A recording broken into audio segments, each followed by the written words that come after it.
अब मान लीजिए कि यहां पर एक पॉइंट चार्ज रखा हुआ है और पॉइंट चार्ज की वैल्यू प्लस क्यू है, राइट। इस प्लस क्यू चार्ज की वजह से मुझे यहां इलेक्ट्रिक फील्ड इंटेंसिटी चाहिए। ये जो पॉइंट है P, इसका पोजीशन वेक्टर R है, ठीक है। अब अगर मुझे यहां फील्ड इंटेंसिटी चाहिए तो सबसे पहले हमें क्या करना पड़ेगा, यहां पर कोई टेस्ट चार्ज रखना पड़ेगा।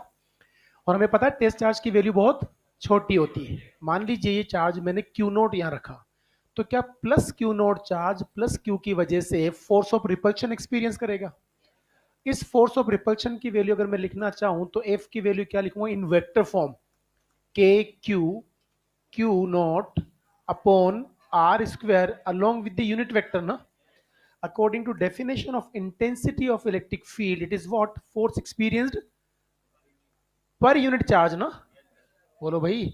तो जब मैं इसको फोर्स को क्यू नोट से डिवाइड करूंगा, Q naught get cancel out, the result becomes equal to K Q by are square along with this unit vector. Again the value of unit vector is can be always return as E equal to, देखो क्या हो जाएगा, k Q by are cube r vector ना। ऐसा क्यों हुआ, unit vector is what, upon magnitude ना। तो हमने इसकी वैल्यू यहां पुट कर दी तो आपको ये रिजल्ट मिल जाएगा। ये आपका सिंपल पॉइंट चार्ज का फील्ड आ गया। आई बात समझ में। जल्दी इसको बनाओ, इस पर एक दो सवाल करते हैं फिर आगे बढ़ेंगे।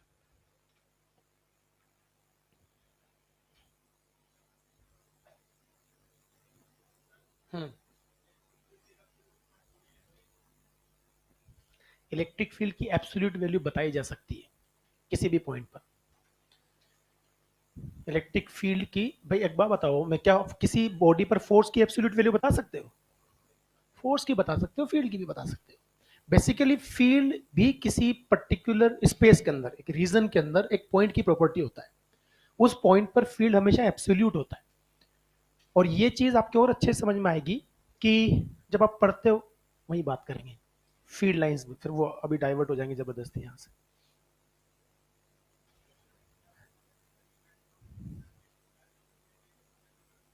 क्या क्या क्या क्या? हाँ, एवरीथिंग इज रिलेटिव। तो रिलेटिव तो है ही है। आप किसी भी पॉइंट पर अगर फील्ड इंटेंसिटी बता रहे हो तो कहीं तो जीरो होगा ही ना, कहीं तो जीरो होगा ही होगा। और अगर जीरो नहीं लेते हो, आप एक सिंपल सी बात बताइए मेरे को, ये जरूरी तो नहीं है ना कि आप जो है फील्ड को भी इन्फिनिटी के रेस्पेक्ट में देखोगे। नहीं समझ में आई बात है। एक पॉइंट पर फील्ड इंटेंसिटी किसी दूसरे पॉइंट के कंपैरिजन में कुछ और होगी, वो तो सब कुछ रिलेटिव है। उसकी तो आप बात कर ही नहीं सकते, वो तो कभी फेल होगा ही नहीं कंसेप्ट। आप मुझे बताइए, यहां फील्ड इंटेंसिटी के क्यू बाई आर स्क्वायर मिली आपको, यहां कुछ और मिलेगी, यहां कुछ और मिलेगी, इसके रेस्पेक्ट में वहां कुछ और है, इसके रेस्पेक्ट में वहां कुछ और है। वो तो 100% मिलेगा रिलेटिव, तो वो तो होना ही होना है, उसको कोई बदल तो ना सकता है। कहानी क्लियर यहां तक की? चलिए अब एक बात सिंपल, देखो एक बात समझिएगा। यहां पोजीशन वेक्टर का कंसेप्ट काम आता है, थोड़ा सा उसको थोड़ा समझ लेते हैं हम लोग। यहां एक्स वाई प्लेन के अंदर ये एक्स एक्सिस है, ये वाई एक्सिस है। मान लीजिए यहां कोई पॉइंट है ए और यहां कोई पॉइंट है बी। आप ध्यान से समझिए इस चीज को। मान लेते हैं कि ए पॉइंट का पोजीशन वेक्टर ओरिजिन के रेस्पेक्ट में आर ए है, इसका पोजीशन वेक्टर आर बी है। तो डेफिनेटली ए के रेस्पेक्ट में बी का भी तो कोई पोजीशन वेक्टर होगा ना, होगा नहीं होगा? तो जरा मुझे एक बात बताइए, इसको मैं लिखता हूं R A, position of A with respect to origin. R B क्या है, position of B with respect to origin, and this is the position of B with respect to A. कहानी क्लियर? क्या ये तीन वेक्टर है? बोलो भाई।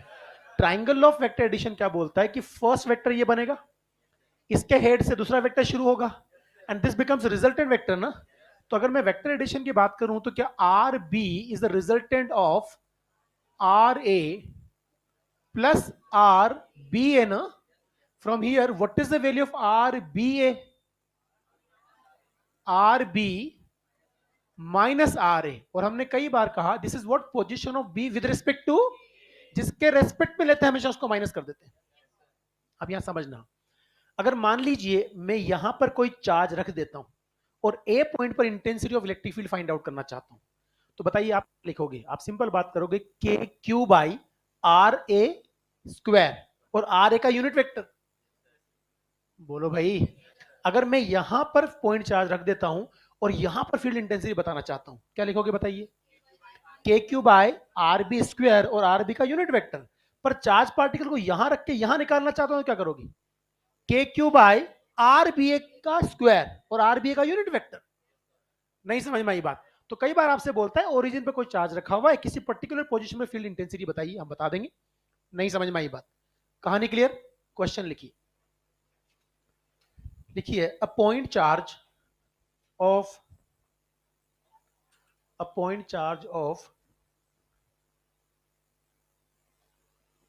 1.25 microcoulomb, 1.25 microcoulomb placed at the origin, placed at the origin, find out electric field intensity at the point, electric field intensity at the point 3,4। 3,4 का क्या मतलब हुआ? X coordinate 3, y coordinate 4। That means जो position vector बनेगा, क्या वो 3 i cap plus 4 j cap बनेगा? आप मुझे बताइए, इस आर का मैग्नीट्यूड क्या आएगा? Under root of 3 square plus 4 square will gives 5 ना। इलेक्ट्रिक फील्ड इंटेंसिटी का वेक्टर फॉर्म जब आप लिखोगे तो बताइए क्या बनेगा? K Q by are square with the unit vector that can be written as K Q by are cube with the R vector ना। के की वैल्यू बताइए? 9 × 10⁻⁹। क्यू की वैल्यू बताइए? 1.25 × 10⁻⁻6। हेलो। और बताइए what will be the value of r vector? ये लिखा हुआ क्या आएगा? 3 i प्लस 4 j ना, divided by what is the r cube? 1 to 5। 5 का क्यूब कितना आएगा? 125। ये टर्म्स 100 टाइम्स कैंसिल हो गई। बोलो भाई। ये ऊपर जाएगा -8, ये +2 है ना, ऊपर इसको कितना बना देगा? -8, और ये एक 10 बचा सिर्फ, तो ये 90 हो गया ना। तो रिजल्ट इज व्हाट बताइए? 90। और अंदर क्या आ जाएगा? 3 i plus 4 j Newton per coulomb. ये कहानी तो कब है? जब उसने सिंपल बोला ओरिजिन पे रखा हुआ है और यहां आपका कोई पॉइंट है जहां फील्ड बताना है, पर आपको ऐसा कुछ बोल दे कि किसी एक पोजीशन पर चार्ज रखा हुआ है ओरिजिन के अलावा, और दूसरी पोजीशन पे बताना है, तो वैसे भी हम निकाल लेंगे। पहले इसको कॉपी कीजिए, सवाल करते हैं।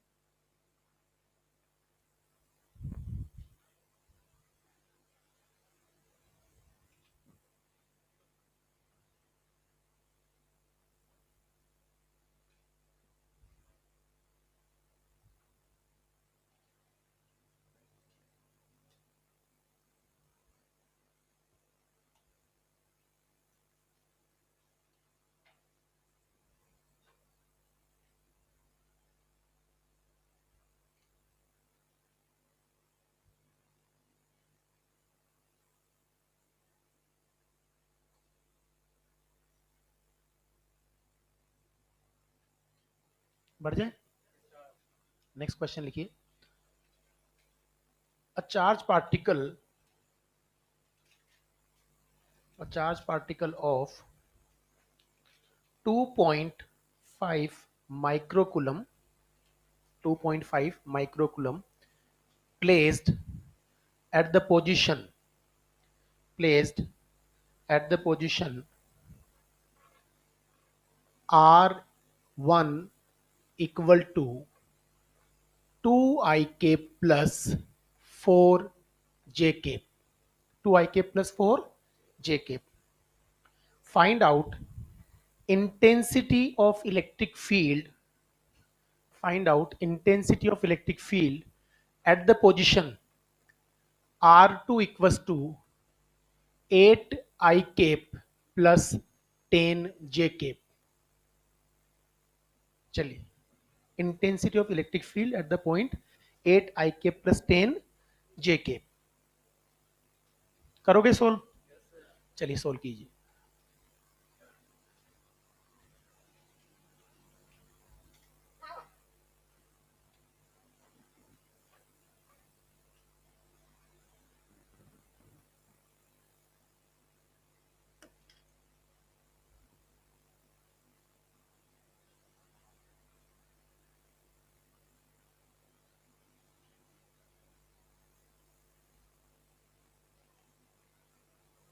काम कर लो, तुम्हारी कैलकुलेशन कर लोगे कैलकुलेशन,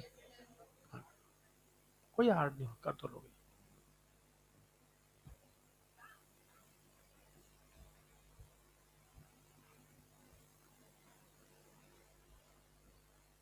मुश्किल होगी कैलकुलेशन, रूट टू का फैक्टर आएगा, उसका क्यूब करने में तुम्हारे तोते उड़ेंगे। हालांकि समझदारी से करोगे तो नहीं उड़ेंगे।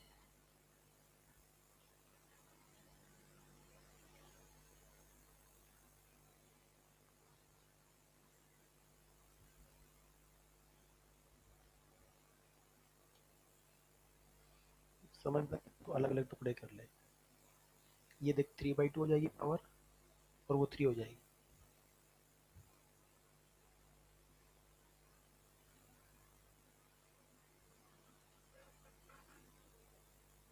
फंस गए ना? नहीं फंसे? हाँ।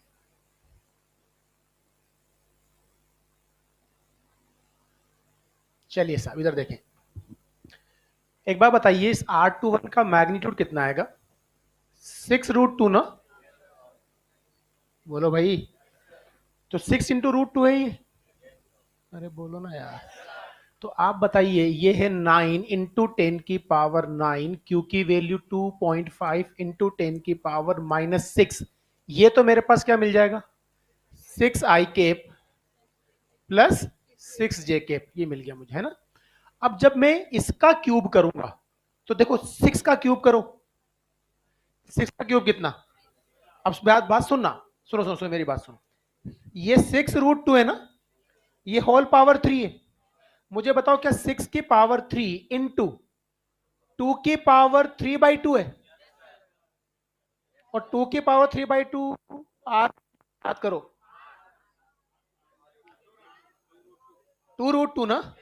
तो अपन कैसे लिख देंगे इसको? 6 का क्यूब करेंगे इंटू 2√2 ना? अब आप सोल्व कर सकते हो। अच्छा यही फंसे थे हम, हैं? Oh my God. है जी? हाँ बिल्कुल लो, वो 6 कॉमन लो, 36 बचेगा इधर। अरे यार ये 6 कॉमन आ जाएगा ना, तो ये 6 × 6 × 6 है ना, तो एक 6 कैंसिल, तो 36 बचेगा ना फिर ये। तो आप कैसे लिखोगे इसको? और सिंप्लीफाइड कर सकते हो, 9 × 10⁻³ इंटू 2.5, ये i प्लस जे हो जाता है, और ये 36 इंटू 2√2 हो जाता है। हाँ ठीक है, इसके बाद करते रहना तुम। हाँ बढ़े आगे, जल्दी से बना लो। अब यहां पे एक और बात करेंगे हम लोग, एक बहुत कॉमन ग्राफ्स पूछे जाते हैं कॉम्बिनेशन ऑफ चार्जेस के, और उन ग्राफ्स में बच्चे बड़े परेशान रहते हैं। मतलब मोस्ट ऑफ द केसेस के अंदर उनके, हालांकि मुश्किल नहीं है, सिंपल है, लेकिन परेशानी होती है वहां पर ग्राफ्स को अंडरस्टैंडिंग के लिए कि होता क्या है। पहले एक बात बताइए, फिजिक्स के अंदर इन्फिनिटी का मतलब क्या होता है? Very large value. Hello, mathematics वाले क्या बोलते हैं? Not defined. उनके लिए मैथमेटिक्स में क्या है? Not defined. तो एक छोटी सी बात बढ़ जाए ना आगे, एक छोटी सी बात बताइए मुझे, अगर मैं आपसे कहूं कि साहब मेरे पास ये प्लस क्यू चार्ज है, और प्लस क्यू चार्ज से आर डिस्टेंस पे कोई पॉइंट पी है, यहां इलेक्ट्रिक फील्ड इंटेंसिटी क्या बनेगी? आप कहेंगे k Q by are square in magnitude. आप मुझे बताइए, अगर मैं आर का ग्राफ बनाना चाहूं किसके साथ? ई के साथ, तो वेरिएशन कैसा मिलेगा? हाइपरबोला मिलेगा ना? क्या ये आर लूंगा और ये ई लूंगा तो क्या ये ग्राफ ऐसे मिलेगा? जरा मुझे बताइए, क्या ये इन्फिनिटी तक जाएगा? ये भी इन्फिनिटी तक जाएगा? कैसे डिसाइड करोगे कि सब आर की वैल्यू अगर मैं जीरो कर देता हूं, तो जब आर की वैल्यू जीरो करता हूं तो एक ही कितना मिलता है? इन्फिनिटी। मतलब आर को जीरो पुट करने पर ये इन्फिनिटी पे जाएगा। एट द सेम मोमेंट अगर मैं आपसे पूछूं इलेक्ट्रिक फील्ड कहां जीरो होगा, तो आपको इसकी वैल्यू जीरो तब मिलेगी जब आर क्या हो जाएगा? इन्फिनिटी। ये तो सिंपल सी बात होगी। अब यहां एक बात और समझनी है, अगर मैं आपसे जानना चाहूं कि भाई मेरे पास देखिए ये y एक्सिस है और ये x एक्सिस है, अब इतनी सी बात आप समझ लीजिए कि मेरा चार्ज पार्टिकल ओरिजिन पे रखा हुआ है प्लस क्यू, ये है प्लस आर और ये है माइनस आर। क्या हमें इतना पता है कि पॉजिटिव चार्ज की वजह से field away from the charge होता है? तो यार बता दो मुझे, इस पॉजिटिव चार्ज का फील्ड इधर इस तरफ मिलेगा ना? तो बताइए क्या ये डायरेक्शन पॉजिटिव है? बोलो ना भाई, क्या पॉजिटिव चार्ज का फील्ड इधर ये माइनस ई मिलेगा? तो बोलो भाई, नहीं समझ में आई बात? ये माइनस डायरेक्शन है और ये प्लस डायरेक्शन है। पॉजिटिव चार्ज का field away from the charge होता है, तो इधर इस तरफ मिलेगा, इधर इस तरफ मिलेगा। हेलो, तो मुझे एक बात बताओ, अगर मैं ग्राफ बनाना चाहूं पॉजिटिव चार्ज का, वेरिएशन का, तो आप क्या कहोगे साहब, ये आएगा तो हाइपरबोला। लेकिन एक बात हमें समझ में आ गई कि जब आर प्लस है और ई प्लस है, ये क्या है मेरे पास, माइनस ई, और ये क्या है, माइनस आर। ध्यान से समझना, क्या जब आर पॉजिटिव होगा तो ई भी पॉजिटिव होगा। और इस वाला इधर वेरिएशन का जब मैं ग्राफ बनाऊंगा तो ऐसे क्वाड्रेंट में बनेगा जहां आर और ई दोनों पॉजिटिव, और दोनों पॉजिटिव यहां आएंगे, तो ये ग्राफ यहां आएगा। इधर आऊंगा तो दोनों, तो दोनों नेगेटिव इस क्वाड्रेंट में है ना, तो ये ग्राफ यहां आएगा। क्या ये पॉजिटिव चार्ज अगर मैं ओरिजिन पे रख दूं तो इसका ग्राफ ऐसा बनेगा? बोलो बनेगा नहीं बनेगा? एक और बात मुझे बता दो, अगर मैं आपसे जानना चाहूं कि मेरे पास ये है एक चार्ज, और ये जो हमारा चार्ज है ये माइनस क्यू चार्ज, क्या है ये, माइनस क्यू। यार ये क्या है, प्लस आर ना, और ये क्या है, माइनस आर। ये तो कहानी क्लियर है हमारे पास। बताइए क्या नेगेटिव चार्ज का फील्ड टुवर्ड्स द चार्ज होता है? क्या ये डायरेक्शन माइनस होती है? तो जब आर पॉजिटिव है तो ई क्या है, माइनस ना। और यहां अगर बात करूं तो फील्ड टुवर्ड्स द चार्ज होगा, तो जब आर नेगेटिव तो ई क्या आएगा, पॉजिटिव। आई होप समझ में आ गई होगी बात। हेलो, तो आप मुझे बताइए, नेगेटिव चार्ज को ओरिजिन पर रख करके अगर इसका ग्राफ ड्रॉ करना चाहूं तो हमें एक बात समझ में आ जाती है कि देखिए ये प्लस आर है, ये प्लस ई है, ये माइनस आर है, और ये माइनस ई। अब ध्यान से समझिएगा, अगर यहां पर माइनस क्यू चार्ज रखा हुआ है और मैं ग्राफ की बात करना चाहूं, तो क्या जब आर पॉजिटिव तब ई नेगेटिव है? तो आर पॉजिटिव और ई नेगेटिव यहां है, और जब आर नेगेटिव है तो ई, तो सेकंड और फोर्थ क्वाड्रेंट में आपका ग्राफ आएगा। यहां पर आप इस तरह से हाइपरबोला बना देंगे। नहीं समझ में आया? पक्का? जल्दी से पहले ये ग्राफ बना लो, उसके बाद फिर हम कॉम्बिनेशंस के बनाएंगे। तो इंडिविजुअल चार्जेस के बनाए हमने, ठीक है?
बढ़ जाए?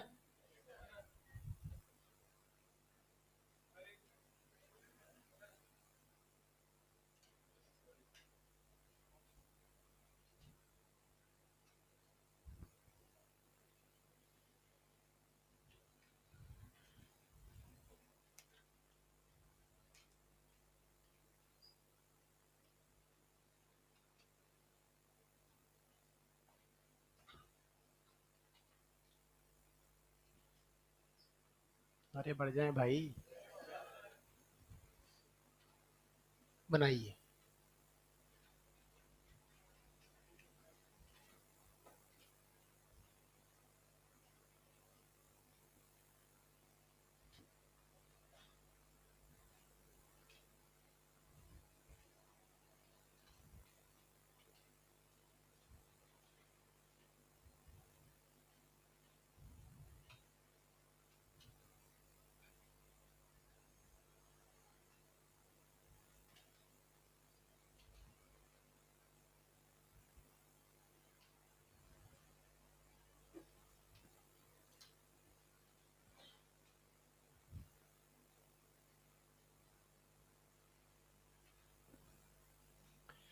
अब हम कॉम्बिनेशन की बात करते हैं पहले ना।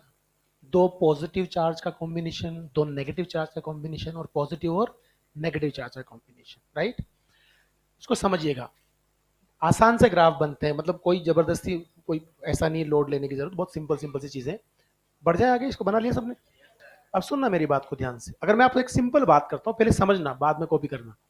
ये हमारे पास पॉजिटिव चार्ज है दो, ये हमारे पास यहां पर एक प्लस क्यू चार्ज है, और यहां पर भी प्लस क्यू चार्ज है, राइट। मान लीजिए दोनों के बीच का सेपरेशन 2r है, कितना है? तो बेटा जो मिड पॉइंट होगा वहां इसका फील्ड इस तरफ और इसका फील्ड इस तरफ कैंसिल आउट कर देगा ना, तो क्या यहां न्यूट्रल पॉइंट मिलेगा? अच्छा एक बात बता दीजिए, अगर मैं इस पेयर का वेरिएशन का ग्राफ बनाना चाहूं तो कहानी क्या बनेगी, सुनिएगा ध्यान से। ये मेरे पास, हाँ जी, चलिए एक बात बताइए, अभी हमने ऐसे बनाया था कि, ये देखिएगा, आपको सिर्फ ये वाला बनाना है, ये समझाने के पॉइंट ऑफ व्यू से। क्या इसका ग्राफ ऐसा अकेले का और इसका ऐसा आया था? क्या इसका भी ऐसा और इसका ऐसा होगा? ये कहानी क्लियर है ना? बोलो भाई। अगर ये आइसोलेटेड होता तो ग्राफ ऐसा होता? क्या इनके एग्जैक्टली मिड पॉइंट पर न्यूट्रल पॉइंट है? बोलो भाई। तो असल में क्या होगा कि ये वाला ग्राफ यहां आएगा और ये वाला ग्राफ यहां जाएगा, तभी तो फील्ड को जीरो बताएगा। बोलो भाई। तो आपको कुछ नहीं करना था, दोनों को पास लेके आ जाते, कॉम्बिनेशन ग्राफ बन गया था। तो ग्राफ कैसा बनेगा? ये वाला ग्राफ लाइक दिस, हेलो, ये ग्राफ इस तरफ आएगा और ये ग्राफ इस तरफ आएगा। क्या ये हमारे पास प्लस क्यू और प्लस क्यू पेयर का ग्राफ है? बोलो ना यार। ये क्या है बताइए? न्यूट्रल पॉइंट ना, कोई डाउट? दूसरा समझिएगा, अगर मैं आपसे बात करना चाहूं कि साहब मेरे पास दो चार्जेस हैं, दोनों नेगेटिव हैं, तो आप कहोगे साहब दो नेगेटिव चार्ज अगर आपने ले लिए, तो ये मेरे पास चार्ज है माइनस क्यू, ये भी चार्ज हमारे पास है माइनस क्यू, इनके बीच का जो सेपरेशन अगेन 2r है, ये मिड पॉइंट है, क्या मिड पॉइंट पे न्यूट्रल पॉइंट मिलेगा? अब जरा मुझे बताइए, अगर मैं आपसे इनके बारे में बात करना चाहूं कि यार ये इन कॉम्बिनेशन का ग्राफ मुझे बनाना है, तो यहां भी एग्जैक्टली वही चीज होगी। कौन सी चीज होगी साहब? अभी आपने कहा था कि जब माइनस क्यू चार्ज में लेता हूं, तो जब मैं माइनस क्यू चार्ज लेता हूं तो इसका जो ग्राफ आता है वो इन दोनों कोऑर्डिनेट में आता है, इसका भी ग्राफ इन दोनों कोऑर्डिनेट में आएगा ना। तो इसका अकेले का जो ग्राफ आएगा, क्या वो ग्राफ ऐसा आएगा? बोलो भाई। क्या इसका जो ग्राफ आएगा वो ग्राफ ऐसा आएगा? जब दोनों को मिलाऊंगा तो क्या ये लाइन मिलकर या न्यूट्रल पॉइंट बनाएगी? तो इसका जो ग्राफ आएगा वो लाइक दिस, और ये वाला ग्राफ यहां, ये वाला ग्राफ यहां। क्या ये हमारे पास माइनस क्यू चार्ज और ये माइनस क्यू चार्ज है, और ये न्यूट्रल पॉइंट कहां मिलेगा? एग्जैक्टली मिड पॉइंट पर, this is the neutral point. अब एक और बात बताइए, अगर मेरे पास ये चार्ज Q और ये 4Q, ऐसा तुम्हारे नहीं पूछेगा वो, पर बाई चांस आ जाए ये Q और ये 4Q, क्या न्यूट्रल पॉइंट निकालने का फॉर्मूला हमारे पास? D/1 plus root of Q2/Q1, D/3 पे न्यूट्रल पॉइंट मिलेगा ना। अरे यार छोटे वाले के पास ना, तो अगर ये Q और ये 4Q होता तो न्यूट्रल पॉइंट यहां से D/3, वहां से 2/3 था, तो ये जो इंटरसेक्शन पॉइंट है वो यहां से निकल जाएगा। नहीं समझ में आई बात? तो अगर डिफरेंट मैग्नीट्यूड का दे दे कॉम्बिनेशन, तो पहले मुझे न्यूट्रल पॉइंट ढूंढना पड़ेगा। कौन सा फॉर्मूला यूज करके? X equal to D/1 plus minus root Q2/Q1 plus minus Q। कि अगर मान लो दोनों पॉजिटिव हो या दोनों नेगेटिव तो साइन प्लस, और एक पॉजिटिव दूसरा नेगेटिव तो माइनस। ये कहानी क्लियर? क्या दो पॉजिटिव चार्ज के पेयर का ग्राफ समझ सकते हो? दो नेगेटिव चार्ज का समझ सकते हो? बोलो भाई। इसको बनाओ, उसके बाद हम बात करेंगे पॉजिटिव और नेगेटिव पेयर की।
बढ़ जाए। आपको सिर्फ इतना आना चाहिए कि किसी पॉजिटिव चार्ज का ग्राफ किस किस क्वाड्रेंट में बनेगा, किसी नेगेटिव का किस किस क्वाड्रेंट में बनेगा। दोनों ग्राफ बनाइए एक दूसरे के पास पास और दोनों को मिला दो। नहीं समझ में आई बात? आपको परफेक्टली ग्राफ मिल जाएगा किसी भी अकल लगाए बिना। अब सुनिएगा ध्यान से। पॉजिटिव का समझ में आ गया, नेगेटिव का समझ में आ गया, न्यूट्रल पॉइंट बीच में मिलेगा। अगर मैं आपसे कहूं कि भाई देखिए मेरे पास ये चार्ज तो है पॉजिटिव, ये चार्ज हमारे पास पॉजिटिव है प्लस क्यू, क्या इसका जो ग्राफ है वो कुछ ऐसा मिलेगा? बोलो ना भाई। अगर मैं आपसे कहूं कि ये मेरे पास एक नेगेटिव चार्ज है, बताइए अगर माइनस क्यू चार्ज की बात की जाए तो क्या माइनस क्यू चार्ज का ग्राफ इसमें मिलेगा ऐसा? अगर मैं पॉजिटिव और नेगेटिव का पेयर बना दूं, सबसे पहले एक बात समझिए आप, क्या पॉजिटिव और नेगेटिव पेयर के मिड पॉइंट पर न्यूट्रल पॉइंट मिलेगा? सवाल ही पैदा नहीं होता। अगर ये मेरे पास प्लस क्यू है, ये मेरे पास माइनस क्यू है, तो बेटा मिड पॉइंट पे तो दोनों का फील्ड एक ही साइड में होगा ना। इसका फील्ड किधर होगा? उस तरफ, अवे फ्रॉम द चार्ज, और नेगेटिव का टूवर्ड जुड़ जाएंगे ना। मान लीजिए डिस्टेंस आर है, ये डिस्टेंस भी आर है, तो यहां फील्ड कितना? Field to are, to K Q by are square. बड़े ध्यान से समझ रहे हो, टू आर। नहीं समझ में आई बात? यहां से यहां तक का डिस्टेंस आर, तो इसका फील्ड इधर मिलेगा के क्यू बाई आर स्क्वायर। ये नेगेटिव था, इसका भी के क्यू बाई आर स्क्वायर, तो जुड़ जाएंगे ना दोनों। तो यहां फील्ड कितना? किसी भी चार्ज की वजह से उसकी पोजीशन पे फील्ड इंफिनिटी होता है।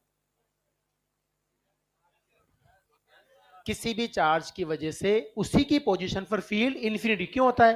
सब फॉर्मूला है मेरे पास, k Q by are square, r की वैल्यू जीरो पुट करो तो इंफिनिटी मिल जाएगा। नहीं समझ में आई बात? आप मुझे बताइए क्या इसका फील्ड यहां प्लस इंफिनिटी है? क्या इसका फील्ड यहां माइनस इंफिनिटी है? बोलो यार। तो क्या यहां पर अगर मैं बात करूंगा तो ग्राफ जो होगा वो इंफिनिटी पे जा रहा होगा ना कहीं? कौन सा इंफिनिटी पे? प्लस इंफिनिटी पे ना। इसका किधर जा रहा होगा? और मिड पॉइंट पे जो मिलेगा वो डेफिनेटली मिनिमम वैल्यू देगा, और मिनिमम वैल्यू कितनी? To K Q by are square. एक बार बताइए, यहां प्लस इंफिनिटी, इधर गए तो कम हुआ, यहां क्या मिला? टू के क्यू बाय, और यहां क्या हुआ? Minus infinity. तो जरा बताइए जब दोनों ग्राफ्स को मैं जोड़ूंगा तो ये दोनों ग्राफ जब जोड़ेंगे तो यहां ऐसे बन जाएगा ना भाई।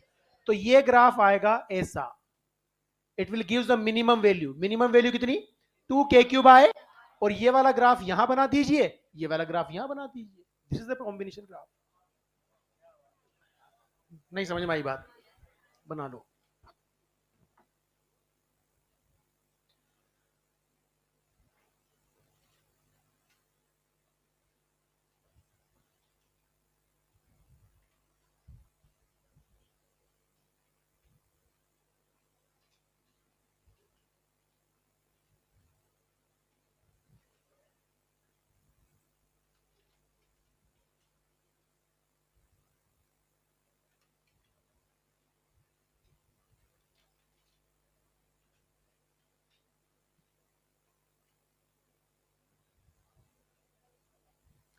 Exactly same graph magnetic effect of current के अंदर करंट कैरिंग वायर्स के बनते हैं, सेम ग्राफ बनते हैं। वहां क्या होता है देखो, यहां प्लस प्लस चार्ज, इसका मतलब वो बोलेगा दोनों वायर्स में करंट का डायरेक्शन सेम है। हेलो। माइनस माइनस चार्ज तो दोनों का डायरेक्शन उल्टा हो गया। प्लस माइनस मतलब एक में करंट ऊपर जाएगी दूसरे में, सेम ग्राफ बनेंगे, एग्जैक्टली सेम। ठीक है। अब सुनिएगा ध्यान से। सबसे पहले हम बात करते हैं सुपरपोजिशन प्रिंसिपल। सुपरपोजिशन प्रिंसिपल कुछ भी नहीं है, मतलब हम पढ़ते आए हैं, बस अपने नाम नहीं लिया उसका। अगर मान लीजिए स्पेस में बहुत सारा चार्ज बिखरा पड़ा है, Q1 Q2 Q3 n तक चार्जेस है, और स्पेस में किसी भी एक पॉइंट पर मुझे आज तुम बहुत मस्ती कर रही हो दोनों, पता है तुम्हें? तू क्यों नोटिस कर रहा है इनकी मस्ती? मतलब मेरा तो बनता है, तू उस कोने पे बैठ के बता रहा है कि ये मस्ती कर रहे हैं, तेरा ध्यान कहाँ है? जबरदस्ती। मैं कह रहा हूं ना, आज की जनरेशन की खास बात है ये, मतलब तुम्हें पता है तो एलकेजी यूकेजी पता नहीं कहां ट्रेनिंग दी जाती है कि साहब मुझे मेरे बारे में कुछ नहीं पता, पर दुनिया के बारे में सब पता है।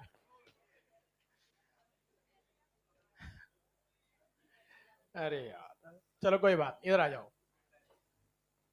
मान लीजिए ये प्लस Q1 है, क्या है ये Q1, ये चार्ज है Q2 पॉजिटिव, ये चार्ज है Q3 पॉजिटिव, ये मान लीजिए चार्ज है Qn, ऐसे n चार्जेस थे। और मुझे यहां किसी पॉइंट P पर इंटेंसिटी ऑफ इलेक्ट्रिक फील्ड बतानी है। तो होगा क्या, सुनिए ध्यान से, कि भाई ये वाला जो चार्ज है क्या इस तरफ फील्ड प्रोड्यूस करेगा, अवे फ्रॉम द चार्ज ना, Q2 इधर फील्ड प्रोड्यूस करेगा, Q3 इस तरफ फील्ड प्रोड्यूस करेगा, और Qn इस तरफ फील्ड प्रोड्यूस करेगा। आप सीधी सीधी बात करेंगे कि साहब देखिए, अगर मान लीजिए ये है E1, ये है E2, ये है E3 और ये है En, तो आप मुझे बताइए इस पॉइंट पर नेट फील्ड इंटेंसिटी क्या मिलेगी, इनका वेक्टर सम ना।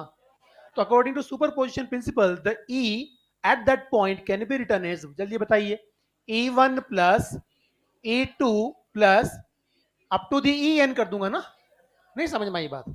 तो सिंपल हम बात करेंगे, जो कुछ भी हमने यहां लिखा है वही स्टेटमेंट में लिखेंगे। अगर स्पेस के अंदर दो या दो से ज्यादा चार्ज अवेलेबल हो, तो स्पेस के अंदर किसी भी पॉइंट पर इलेक्ट्रिक फील्ड इंटेंसिटी उन चार्जेस की वजह से इंडिविजुअली प्रोड्यूस होने वाली जो फील्ड इंटेंसिटी है उसका वेक्टर सम होगी। कहानी क्लियर? तो लिखो सुपरपोजिशन प्रिंसिपल, लिखो सुपरपोजिशन प्रिंसिपल, सुपरपोजिशन प्रिंसिपल लिखिए, according to superposition principle, according to superposition principle, if two or more than two charges, if two or more than two charges present in the space, present in the space, then electric field intensity at a particular point, then electric field intensity at a particular point will be equal to, electric field intensity at a particular point will be equal to vector sum of, vector sum of electric field intensities, vector sum of electric field intensities produced, vector sum of electric field intensity produced by individual charges, produced by individual charges at that point. ठीक है, किसी भी point पर जो resultant field मिलेगा वो individual charges ने वहां कितना फील्ड प्रोड्यूस किया था उसका वेक्टर सम होगा।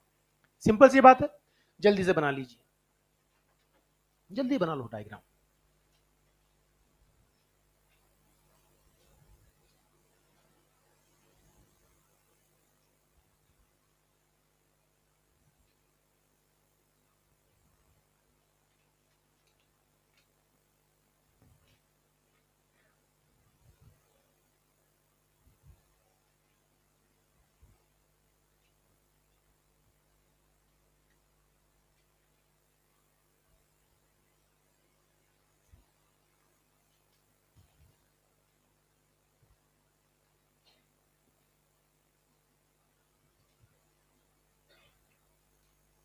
बढ़ जाए।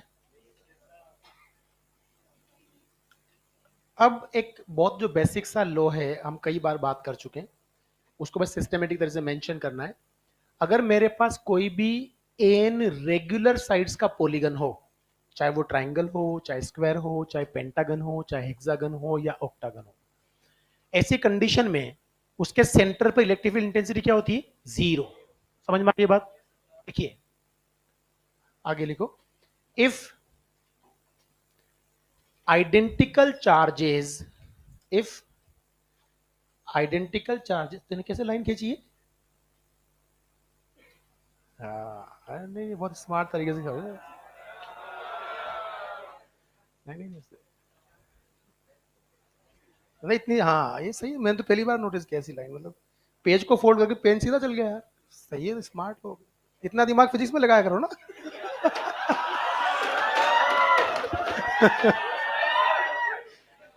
भाई हम क्या पता है, हमारे फिजिक्स वाले सर बोलते थे कि लाइन जब बनाओ तो अगर आपसे सीधी ना बने तो उसको इतनी टेढ़ी बनाओ कि वो सीधी दिखे। नहीं समझ में आई बात। वो बोलते थे कि अगर आप सीधी लाइन खींच रहे हो, सीधी नहीं खींच रही है आपसे, तो आप उसको इतनी टेढ़ी बनाओ कि वो बिल्कुल दो पार्ट में डिवाइड कर दे पेज को। नहीं समझ में आएगा। इसलिए मैं तो पहली बार नोट कर फोल्ड किया, ऐसे लाइन खींची, मैंने कहा, एकदम इतनी स्ट्रेट लाइन कैसे खींची है। सही। हाँ जी हाँ जी, लिखो। लिखो, if identical charges placed at the corners of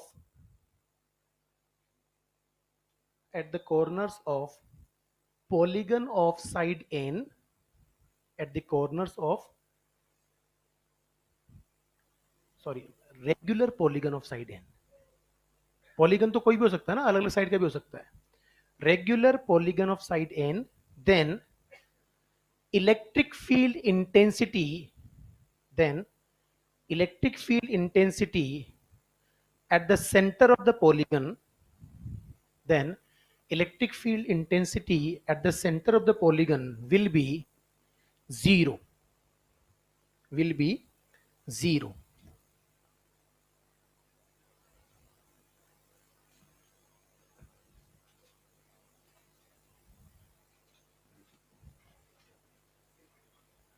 देखिए, क्या ये तीनों एक तरह के पॉलीगन ही है?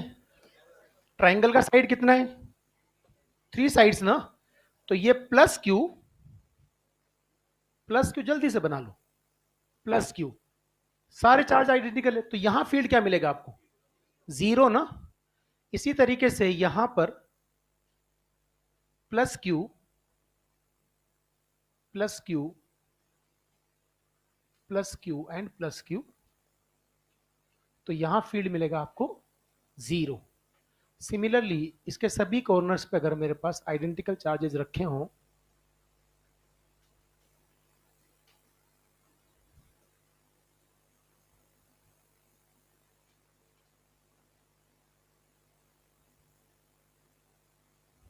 तो यहां फील्ड मिलेगा हमें जीरो।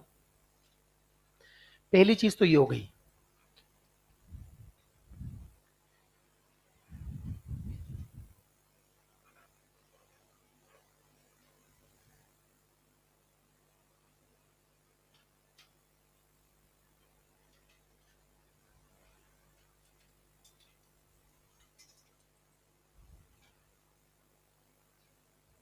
देखिए, ये पेंटागन है, क्या है?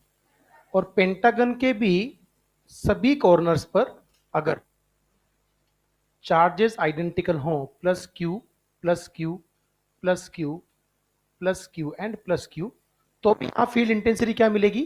जीरो। ठीक है, यहां अलग तरह से कैंसिल होता है। अब वो कई बार क्या करते हैं, कोई भी एक चार्ज को बदल देंगे, है ना? तो एक चार्ज को बदलने पर जो फील्ड कैलकुलेट करोगे आप, जहां सिमेट्री है वहां तो बड़ा आसान होता है। नहीं समझ में आई बात? जैसे आप यहां बात करो, तो यहां बहुत आसानी से मान लो ये माइनस क्यू होता, तो इन दोनों के फील्ड तो कैंसिल आउट होते हैं और इन दोनों के एडअप हो जाते हैं ना, तो हम आराम से निकाल सकते थे। यहां पे भी क्या करेंगे, अगर एक को माइनस कर दें, इनके कैंसिल, इनके कैंसिल और इन दोनों के एडअप हो जाएंगे। नहीं समझ में आई बात? बहुत आसानी से निकाल सकते हो। पर इसका एक और तरीका है कि जैसे मान लीजिए पेंटागन है, वहां सिमेट्री नहीं होती, तो ऐसे में आपको क्या करना पड़ेगा, ध्यान से समझना, कि मेरे पास ये एक तो पेंटागन नहीं बनता तमीज से मेरे से कभी भी, मान लेते हैं। है? नहीं ऐसा नहीं है। मेरी जिंदगी में मैं हमेशा स्पोर्ट्स में रहा, कल्चर में अपना कोई इंटरेस्ट कभी नहीं रहा, ना गाने फाने का, ना डांस वांस का। जीवन में पहली बार एलन में आके वो नहीं होता था डिकेट डांस होता था विक्ट्री सेलिब्रेशन में, तो उसमें 1 मिनट का डांस स्टेप होता था। तो उसमें कंपल्सरी जितने बच्चों को आपने पढ़ाया आपको डांस करना ही पड़ेगा। तो ठीक है साहब, तो मैं अवॉइड करता रहा, 8 दिन तक रिहर्सल चल रही थी लोगों की, तो मैंने कहा कौन जाए, कुछ ना कुछ बहाना मारता रहा। एक दिन विपिन योगी का फोन आया, बोले आना ही पड़ेगा, आप क्लास कैंसिल कर दो। ठीक है, अपन पहुंच गए। तो हम बहुत सारी टीचर डांस प्रैक्टिस कर रहे थे, मैं एक एक की प्रैक्टिस देखता रहा और मेरा कॉन्फिडेंस हवा में ऊपर बढ़ता रहा। मैंने कहा, अगर ये डांस है तो ये तो मैं भी कर सकता हूँ। तो एक रूल बनाया गया कि टीचर कुछ भी करे वो डांस माना जाएगा। वो डांस माना जाएगा। तो ऋषभ शर्मा सर थे, वो ऋषभ शर्मा सर ने क्या किया, यार फिर भी है ना, आप जब स्टेज पे मेरे साथ कॉलेज में जाते हो तो अब तो खैर इतनी रैगिंग नहीं होती, हमारे टाइम पर मतलब ह्यूज रैगिंग होती थी। आपको सिलेक्शन का जो खुशी है ना, वो सिर्फ आधे घंटे होती थी, जब तक आपको ये याद ना आए कि आपकी रैगिंग होनी है। उसके बाद फिर कोई खुशी नहीं होती थी, फिर मूड खराब होता था, क्योंकि आए दिन अखबार में ऐसे इंसिडेंट्स आते थे।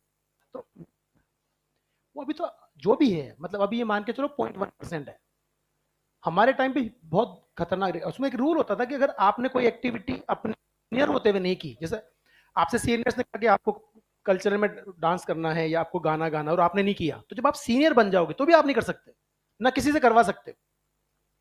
तो मुझे पता लगा कि जब मैं फर्स्ट सीनियर बना सेकंड ईयर में, तो एक सूरत का लड़का था, वो बहुत अच्छा सिंगर था, मतलब हमारा जूनियर था वो उसने सिंगिंग सीखी हुई थी। तो मुझसे कहा जब उनको फ्रेशर पार्टी देने वाले थे कि बॉस यार वो अच्छा गाना गाता है एक जूनियर। तो मैंने उसका गाना सुना, तो उसने गाना सुनाया, बहुत बढ़िया गाया है। मैंने कहा तू यार परफॉर्म करना। बोले हाँ ठीक है करूँगा। और ये बात मेरे सीनियर्स को पता लग गई, उन्होंने मुझसे भी कहा था गाने के लिए, अपन को आता था नहीं। उन्होंने क्या किया, लिस्ट में उसके पहले मेरा नाम लिख दिया और गाना भी अपनी चॉइस से लिख दिया। तो अब मेरा नाम अचानक से अनाउंस हुआ, तो उससे पहले ही हमारे एक सीनियर ने आके मुझे बोल दिया था कि तेरा नाम है, तो गाना, अच्छा वहां ऐसा मना नहीं कर सकते आप, पॉसिबल ही नहीं है, मतलब आपकी चलेगी ही नहीं। तो हाँ, तो आपको जो बोल दिया फिर वो करना होता है। तो नाम अनाउंस हो गया। मैं स्टेज पे चला गया, माइक के सामने जाके खड़ा हो गया, मुझे कागज पकड़ा इस पे गाना लिखा हुआ था, ठीक है। अब अचानक जब आपने कभी नहीं गाया हो तब आप वहां चले जाओ, तो मैं खड़ा रहा 10 सेकंड, 20 सेकंड, 1 मिनट, 1.5 मिनट, लोगों से अब गाएगा अब गाएगा, अब गाएगा। ऐसा कुछ नहीं हुआ। फिर 3 सीनियर आए, उन्होंने मुझे उठाया और नीचे फेंक दिया उठा के, सीधा। खैर जी, गाने का पेंटागन से कोई लेना देना नहीं होता। इस पेंटागन का गाने से कोई लेना देना नहीं है। ये जो सेंटर है, सुना ध्यान से, ये सारी साइड्स आर है ना, तो ये हेक्सागन में तो कॉर्नर से यहाँ का डिस्टेंस भी आर होता है, पर इसमें आर नहीं होता। मान लीजिए ये एक्स है, तो ये एक्स, ये भी एक्स और ये भी एक्स, ठीक है। उठा पाए क्यों नहीं उठाएंगे, सब तरह के लोग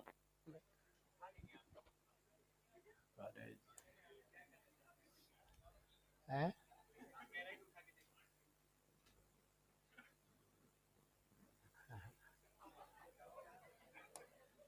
मेरे को 6 महीने के लिए सीनियर्स ने बाहर कर दिया था कॉलेज से, बाइकआउट किया था पर, जब मैं जूनियर था तब 6 महीने, मतलब वहाँ ऐसे ही होता है, तो कि कोई बात नहीं करेगा। और वहाँ सारे, तो सीनियर्स ने बाइकआउट कर दिया, मतलब प्रोफेसर की तरफ भी बाइकआउट।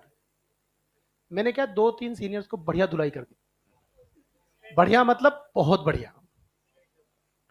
वो हो गया था इंसिडेंट, हमारे कुछ लोग होते हैं वायरस, मतलब हमारे 2 सीनियर, आज तो मेरे वो बहुत अच्छे दोस्त हैं, जिनकी पिटाई हुई थी। तो हमारे बैच में एक रामजी लाल था, वो हैंडीकेप था पाँव से, और एक पीयूष, पीयूष दादीज, पीयूष दादीज बहुत छोटा था, मतलब छोटा इन द सेंस, हाँ सच में, मतलब तुमने 3 इडियट देखी मूवी ना, उसका जब मैंने 3 इडियट मूवी मैंने देखी थी और मैंने आमिर खान को देखा, तो मुझे पीयूष याद आया एकदम से। वो एग्जैक्टली वो का वही उसका हो रहा था बहुत इंटेलिजेंट, पर वो इतना बड़ा था कि एक तो है ना वो छोटा बच्चा लगता है जरा सा। वो पहले दिन ऐसा ना, कॉलेज जब हम जाते थे तो हमारा ड्रेस कोड होता था, white shirt white pant, white shirt, red belt, वो इलास्टिक वाली नहीं आती है छोटे स्कूल में, वो वाली आई बात समझ। पीटी शूज और रेड सॉक्स, ये हमारा ड्रेस कोड बॉयज का। गर्ल्स का व्हाइट कुर्ता पजामा, दो लाल रिबन के साथ दो चोटी, ठीक है। और आपको आपकी जब तक आपकी फ्रेशर पार्टी नहीं हो जाए, रैगिंग पीरियड खत्म नहीं हो जाए 6 महीने तक, तब तक लिए आप मेन गेट से एंटर नहीं कर सकते। अलग से गेट आपके लिए बनाए होते, वहां लिखा होता है वेलकम टू ऑल द मच्छर्स and मक्खीज।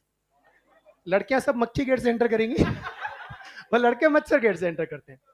Again rule is vote कि आप अब किसी के चेहरे की तरफ नहीं देख सकते, या तो आप अपने थर्ड बटन पे देखोगे या सामने वाले के शूज पे। अब उससे नजर नहीं मिल सकती आपकी, और वो पूछता और है कि मैं कौन हूं। तो मैं चला गया था पहले कॉलेज, तो ऐसे 15-20 दिन हो गए कॉलेज चलते, तो हमें ना ऐसे लाइन से खड़े होते थे, ऐसे ऐसे बिल्कुल नजर करके सब। जैसे 8 बजते तो फिर आप कॉलेज में एंटर करोगे, उससे पहले अलाउड भी नहीं है ना, आप वॉच पहन सकते हो, ऐसा कुछ नहीं।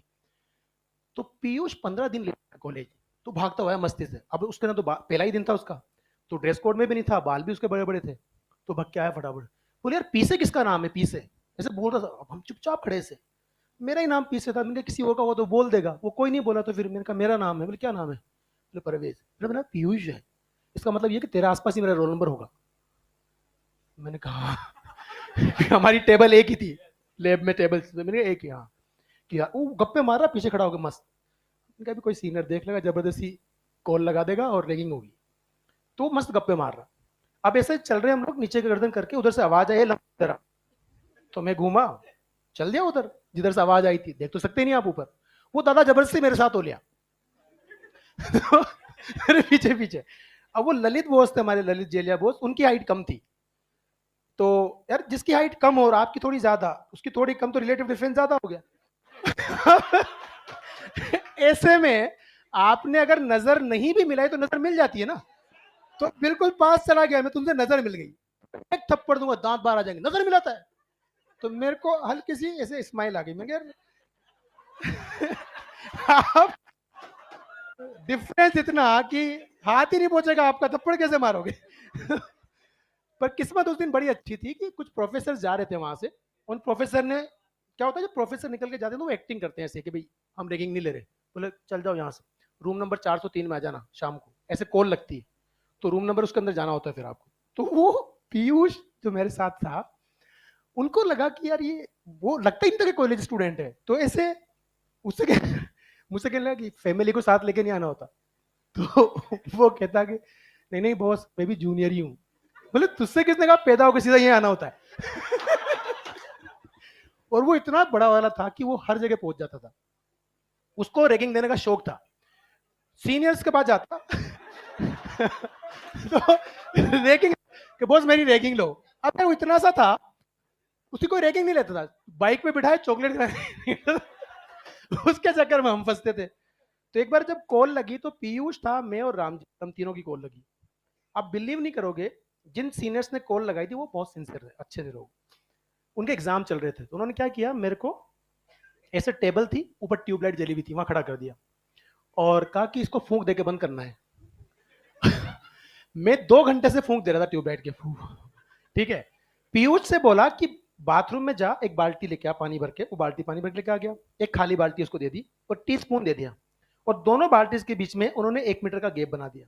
बोले इस टी स्पून से सारा पानी इसमें भरना है, याद रहे यहां गीला नहीं होना चाहिए, जहां यहां ड्रॉप गिर गई वहीं से बाल्टी से खाली करके वापस शुरू होना है। रामजी लाल से बोला कि उन्होंने जाकर के 100 रुपए की माचिस की तीलियां मंगवाई। हेलो, 100 रुपए, 1 रुपए की 4 आती थी उन दिनों में, तो 400 माचिस से आई, उनकी तीलियां निकला ली। बोले इनको लाइन से रूम में जमाना है ऐसे। अब हम तीनों अपने टास्क पे लगे हुए थे, तब तक कोई समस्या नहीं थी। 2 घंटे बाद 2 सीनियर आए, वो बहुत फेमस थे बदतमीजी के लिए। तो वो आके बोले ये से रैगिंग लेते हो, उन्होंने ड्रिंक विंक कर रखा था। तो उन्होंने क्या करा कि ऐसे नहीं, चलो तीनों खड़े हो जाओ लाइन से, कपड़े उतारो, डांस शुरू कर दो। अब डांस शुरू कर दिया, डांस तो आता था ही नहीं, जो मैं कह जो भी करो डांस बना जाता है, वहां तक भी ठीक था। फिर वो कहने लगे तुम तीनों एक काम करो, 1 सेकंड के अंदर एक गाली देनी है और 10 सेकंड के अंदर 10 गालियां देनी है, और 10 गालियां ऐसी होनी चाहिए सुनी हो। अब ऐसे कौन देता है, तो नहीं आई याद, अब जहां आपने नहीं दी, जो सुनी हुई गाली देती वही थप्पड़। तो वो रामजी लाल बेचारा वो हैंडीकैप था ना, वैसे खड़ा हुआ था, उधर एनाटोमी, ह्यूमन एनाटोमी की बोन्स रखी हुई थी फर्स्ट ईयर वालों की ऐसे साइड में। तो जब वो नहीं दे रहा था तो उसको एक जाटो बोझ ने दी लात जोर से, वो गिरा बहुत दूर जाकर के, कोई ताकत से उन्होंने दी, वो बोन जो रखी हुई तो टूटी और उसके यहाँ घुस गई। तो अब यार ब्लीडिंग उसके हो गई, तो वो रोने लगा, वो रोने लगा तो और थप्पड़ दिए, उन्हें कुछ होश था ही नहीं। वो 5 थे, तो 3 तो 4 थे, 2 तो पहले ही थे हमारे साथ जो हमारी रैगिंग ले रहे थे। और जैसे जब वो लोग आए तो वो दोनों निकल ली, वो 2 ही फिर वहां बचे। मैंने पीयूष को इशारा करा, मैंने कहा जैसे मैं इशारा करूं भाग लेना यहाँ से। तो वो समझा नहीं, तो मैंने उसको कान में बोला, मैंने कहा राम जी को बोल दे तुम्हें निकलना है रूम से। बोले तू अकेला यहाँ रहेगा? मैं अकेला ही। वो दोनों रूम से बाहर निकले, मैंने गेट अंदर से बंद। फिर मैंने जो धुलाई की है, वो टेबल लकड़ी की टेबल होती है, वो लकड़ी की टेबल तोड़ी पहले तो, और फिर बहुत देर तक वहां आवाजें आई। सबको लग रहा था कि जूनियर पिट रहे हैं, यही होता है। पीट तो दिया, पीटने के बाद मेरे को लगा मैं ज्यादा हो गया, तो उनको छोड़ा एक तरफ, मेरे कपड़े वहीं पड़े हुए थे, शूज वहीं पड़े हुए थे, उठाया मैंने और गेट बाहर से बंद किया, और सीढ़ियों पे उतरते उतरते कपड़े पहने, शूज पहने, और सीधा उदयपुर थे हम तो, उदयपुर उदयपुर चौराहा, उदयपुर वहां पे वो है बस स्टैंड, वहां पहुंच गया। एक बस पे आवाज आ रही थी चित्तौड़ चित्तौड़ चित्तौड़, अपन जाके बैठ गए। सीधा चित्तौड़, चित्तौड़ से कोटा, कोटा से गांव। अब 1.5-2 महीने हो गए करीबन कॉलेज गए हुए। तो मैं जो कोटा जहां रहता था, वो जो लैंडलॉर्ड थे मेरे, उनके फोन नंबर मेरे दोस्त के पास थे, उनको पता है मेरे उनसे बड़े अच्छे रिलेशन, तो मैं अक्सर वहां जाता था। बोले वहां पक्का आएगा वो। 4 महीने बाद, क्योंकि 2 महीने तो पहले कॉलेज चलते हो गए थे, 2 महीने का गैप ये हो गया, 4 महीने बाद कॉलेज में स्पोर्ट्स वीक था। हमारा कॉलेज पूरे राजस्थान के मेडिकल कॉलेज की स्पोर्ट एक्टिविटी कंडक्ट करवा रहा था, सारे स्पोर्ट होना था। तो हमारे राजेंद्र यादव बोस थे, वो स्पोर्ट्स के कोऑर्डिनेटर थे। उनसे कहा कि यार वो अच्छा खेलता है, वो नेशनल प्लेयर है, तो उसको बुला लो आप। अच्छा, जितने भी सीनियर थे वो भी खुश थे उनकी पिटाई से, पर वो आप ओपन नहीं कर सकते ना कि जूनियर ने सीनियर को पीटा, वो एक अलग ट्रेडिशन चल जाता है, क्योंकि वो थे बदतमीज वास्तव में। तो मुझे फोन किया लैंडलॉर्ड क्या, तो जब मैं वहां गया तो उनका इस नंबर से फोन आया था, तो यहाँ फोन कर लेना। मैंने फोन किया तो उन्होंने शाम को उसको फिर बुलाया, मैं ठीक है और तू आ जा, तो तू कहीं किसी स्पोर्ट्स में नाम लिखा देंगे। मैं कहा नहीं नहीं मैं नहीं आऊंगा, मुझे पता है तुम बुलाओगे, अबे बदला लोगे अपन नहीं आने वाले, मैं नहीं जाना कॉलेज वाले। मैंने सोच लिया था कि छोड़ देना कॉलेज, कभी इस बात की टेंशन नहीं रही, जब तो चाहूँ छोड़ देता हूँ, कोई फर्क नहीं चला कभी भी। जिधर निकल लो वहां वहां सेट हो जाएगा मामला। मैं दरिया हूं अपना हुनर जानता हूं, जिस तरफ भी बह चलूंगा रास्ता बन जाए। तो राजेंद्र बोस ने कहा कि देख ऐसा है, किसी से कहना मत, लेकिन हम भी खुश हैं, तेने बढ़िया किया उनके साथ, तू आ जा। मैंने कहा मैं आ तो जाऊंगा, लेकिन मैं सीधा स्टेडियम पहुंचूंगा जहां एक स्पोर्ट्स वीक होगा, कॉलेज नहीं आऊंगा। नाम लिखा दो, सारे एथलेटिक्स के गेम में मेरा नाम लिखा दिया, 100 metre, 200 metre, shot put, javelin throw, long jump, high jump, जितने भी होते हैं सब। क्रिकेट में नाम लिखा दिया, फुटबॉल में नाम लिखा दिया। मैं सीधा जिस दिन इवेंट शुरू होना था वहीं पहुंचा स्टेडियम। किस्मत बढ़िया थी, 11 गेम थे एथलेटिक्स के, 11 में से 9 गोल्ड मेरे को। मुझे आज तक याद है जब उसका फेलिसिटेशन फंक्शन हो रहा था और मेडल डिस्ट्रीब्यूशन हो रहा था स्पोर्ट्स वीक के बाद में, तो वो जो मिनिस्टर आया था, वो एक मेडल लेके एक लेडी खड़ी होती है उधर, वो मिनिस्टर जो आता था, वो मेरा नाम आया, उसने मेरा मेडल पहनाया, फिर मैं सीढ़ियों तक पहुंचता, फिर मेरा नाम, फिर मेडल पहनाया, फिर सीढ़ियों तक पहुंचता, फिर मेरा नाम। उसने कहा मेरा ही मेरा नाम आ रहा है बार बार। तो मेरे पास जब अगली बार गया तो एक साथ दे दूं, नहीं, नो नो जीते तो 9 बार इज्जत से नाम लो वो भी हंसने लगी। फिर गया तो 9 मेडल जीते। उस वक्त सब भूल गए किसने किसकी पिटाई की क्या था, फिर सब नीचे बस सारे सीनियर से हैंडशेक कर रहे हैं, सारा रिलेशन बढ़िया हो गया। और जिनकी पिटाई हुई थी वो इतने ग्रेट हैं कि मेरे फाइनल ईयर और थर्ड ईयर में 3 साल का गैप था। आप बिलीव नहीं कर सकते, जो मैं फर्स्ट ईयर से ट्यूशन पढ़ाता था, फर्स्ट ईयर में मैंने एक लड़की को ट्यूशन पढ़ाया था, टीना उसका नाम था, उसने और मैंने फाइनल ईयर साथ साथ एग्जाम दिया। वो फर्स्ट ईयर में सेलेक्ट हो गई। अब मैं फर्स्ट ईयर में जब था, तो आप सोचो कि आप फर्स्ट ईयर में हो और कोई बच्चा 12th पास करके वही फर्स्ट ईयर में आ रहा है, एक साल में अटेम्प्ट को तो ज्यादा डिफरेंस होना होगा एज में। अब वो फाइनल ईयर में जब पहुंची, तब तक अपन भी फाइनल ईयर में। तो मैं गया जब वहां पर, तो मेरे हॉल में उसका रोल नंबर यहाँ, मैं इधर। अब जब मैं वहां गया तो अपन कॉलेज जाते ही नहीं थे, मेरा नाम डाला हुआ था, सारे प्रोफेसर मुझे एक ही नाम जानते थे, रेगुलरली इरेगुलर, कॉमन नाम था। तो सर आप, मैं कहा चुप, एक तो है मुझे तो मेरा पेपर दे रहे थे। अजीब सी डिग्री हुई है मतलब ना ऐसे। चलो बढ़ते हैं आगे, तो बहुत एंडलेस चीजें हैं। हाँ यस, वो ट्यूबलाइट बूझी। पता ट्यूबलाइट कैसे बूझी? जब वो इतनी ट्यूबलाइट नहीं बूझी तो एक जो ललित वो अतुल बोस थे हमारे, वो खड़े हुए कि उतर ऐसे बुझती है ट्यूबलाइट, मैं भी देखना मैं एक फूंक दूंगा तो बंद हो जाएगी। उन्होंने क्या किया था कि जहां स्विच था, यहां ट्यूबलाइट थी, और स्विच के पास टेबल लगा रखी थी, वो वहां खड़े हुए स्विच पे हाथ रखा, फू, ट्यूबलाइट बंद। मैंने ध्यान ही नहीं दिया वहां स्विच था, ट्यूबलाइट बंद हो गई, और तब से आज तक बंद ही है वो। चलिए देखिए सुनो ध्यान से, ये प्लस क्यू, ये प्लस क्यू, ये प्लस क्यू, और ये भी प्लस क्यू। सुनना मेरी बात को ध्यान से, मुझे एक बात बताइए, अगर ये भी प्लस क्यू होता तो यहां फील्ड क्या होता? बोलो ना यार, जीरो होता। अब सुनिए, मैं यहां माइनस क्यू कर देता हूं, अब तो जीरो नहीं होगा ना, पर सिमेट्री नहीं तो आप बता भी नहीं सकते। तो तरीका आपको यह निकालना पड़ेगा कि किसी तरीके से यहां पर एक पेयर ऑफ चार्ज और रख देता हूं। पेयर ऑफ चार्ज रखूंगा plus Q and minus Q. क्या प्लस क्यू और माइनस क्यू रखने से यहां नेट चार्ज तो फर्क चलेगा? अरे यार, इन तीनों का सम क्या है? माइनस क्यू ना। नहीं समझ में आई बात? अब आप मुझे बताइए, क्या ये ये ये और ये मिलके जीरो बना देंगे? अब यहां क्या बचा? -2q, और सेंटर में फील्ड टुवर्ड्स द चार्ज होगा, तो ये जो E होगा इसकी वैल्यू क्या होगी? 2kq by x square. नहीं समझ में आया? 2kq bye x square. आप जहां भी एक ऐसा सिमेट्री आपको नजर नहीं आए और कहीं पे एक नेगेटिव चार्ज रख दे, तो वहां आप pair of positive negative charge रख दीजिए। पॉजिटिव चार्ज बाकी सबसे मिलकर फील्ड को जीरो कर देगा, और जो दो चार्ज बचे उनका फील्ड वहां लिख दो, तो आपको रिजल्टेंट फील्ड मिल जाएगा। आई होप समझ में आ गई होगी बात। बनाइए जल्दी से।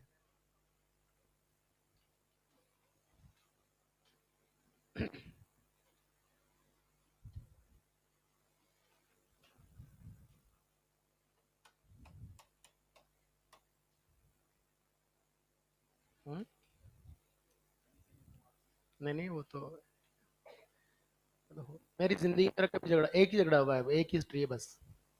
कभी मेरा किसी से झगड़ा नहीं हुआ, ना स्कूल में ना बाहर, कभी हुआ है बस।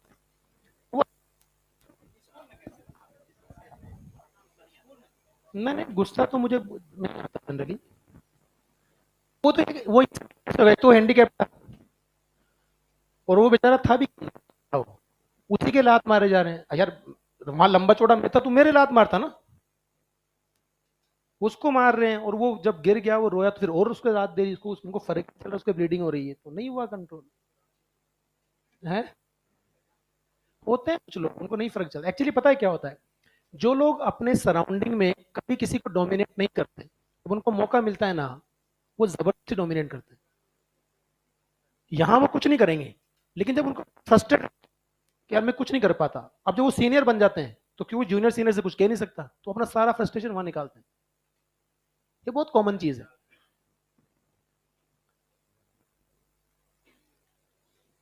अभी लास्ट ईयर एक दिन में पहले भी किसी बैच में ये स्टोरी बताई थी, तो वो मुझे मिले थे एक शादी में, तो मैंने उनसे कहा, मैंने कहा यार, मेरे वो अपनी लड़ाई वाली कहानी बताई मेरी क्लास, कि तू क्लास में बताता है? मैंने कहा हाँ।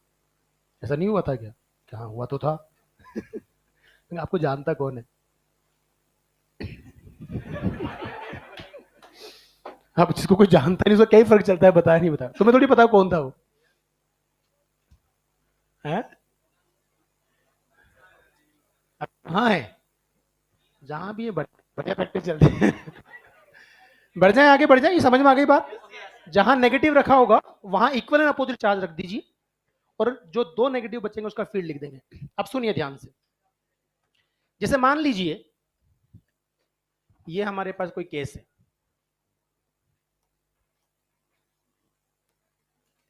Plus Q, plus Q, minus Q, और ये है माइनस क्यू। ध्यान से समझ, ये सारे आर हैं। अब मुझे मिड पॉइंट पर फील्ड इंटेंसिटी बतानी है। आप बताइए, अब तो जीरो नहीं होगी ना, क्योंकि सारे चार्ज आइडेंटिकल नहीं है। यार मुझे एक बात बताइए, आ जाना भाई। हाँ चलिए, क्या इसका जो फील्ड होगा यहां पर अवे फ्रॉम द चार्ज होगा? होगा ना। और उसका जो फील्ड होगा वो भी उधर ही होगा ना, तो दोनों जुड़ जाएंगे। इसका field away from the charge और इसका जो फील्ड है वो भी इधर ही होगा ना, दोनों जुड़ जाएंगे। मान लीजिए आपसे कहा जाए कि यार इसने यहां पर ई फील्ड प्रोड्यूस किया, तो वो भी ई प्रोड्यूस करेगा ना। सुनो ध्यान से मेरी बात सुनो, ये सब आर है और मान लीजिए ये एक्स था यहां से यहां तक। सबसे पहले बताओ एक्स की वैल्यू क्या होगी? आर बाय रूट टू ना, क्योंकि ये रूट टू आर होता है और ये root two r by two is the r by root two. ठीक है, यहां पर इसका फील्ड ई और उसका भी ई, तो कितना बन जाएगा? 2e। यहां भी कितना? 2e। ये एंगल कितना? 90। तो रिजल्टेंट कितना? Root two times of 2e ना। तो जो ई रिजल्टेंट आएगा वो 2√2 के क्यू अपॉन एक्स स्क्वायर आएगा, नहीं आएगा? और एक्स की वैल्यू क्या? तो स्क्वायर बाई टू, तो क्या लिख दूं बताओ मेरे को? 4√2 k q by r square is the field ना, तो दिस विल बी दे। क्या समझ?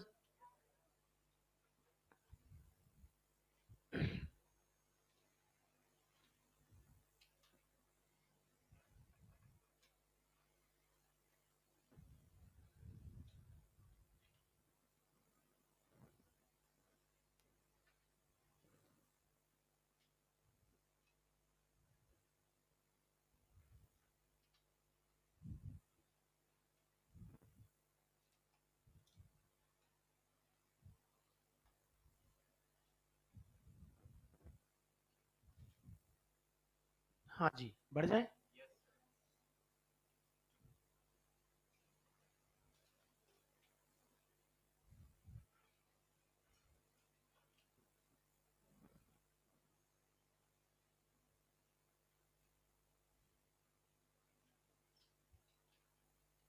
पी पॉइंट पे फील्ड कैसे बताएंगे बताइए?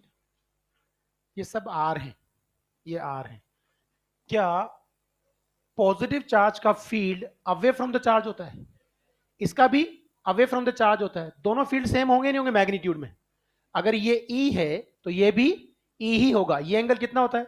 60। तो ये भी कितना होगा? 60 डिग्री ना। तो रिजल्टेंट कितना आएगा? √3 क्या? के क्यू बाई आर स्क्वायर। समझ में आ गई बात?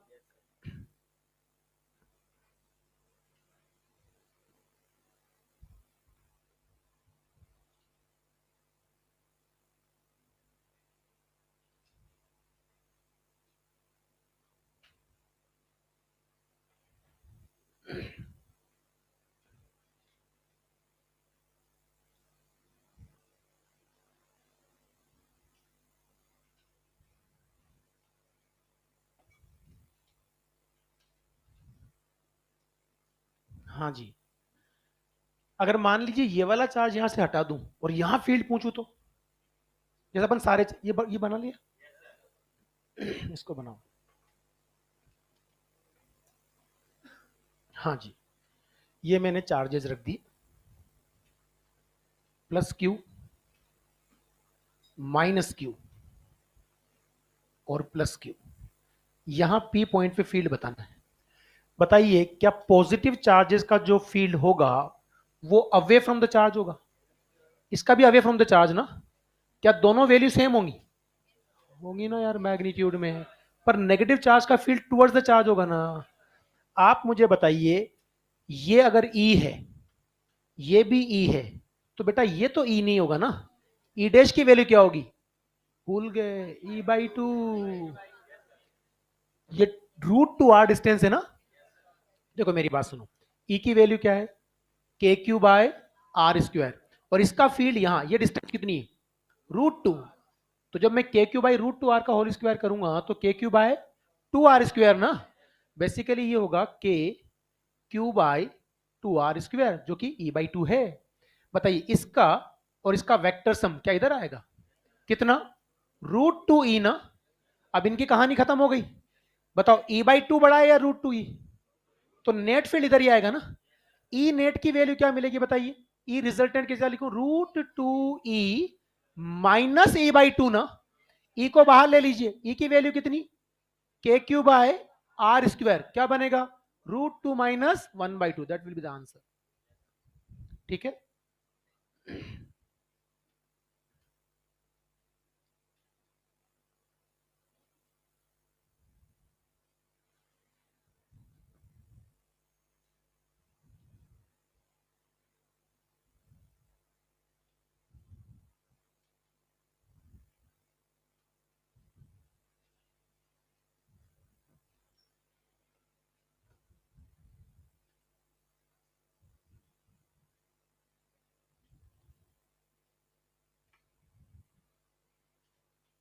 बढ़ जाए।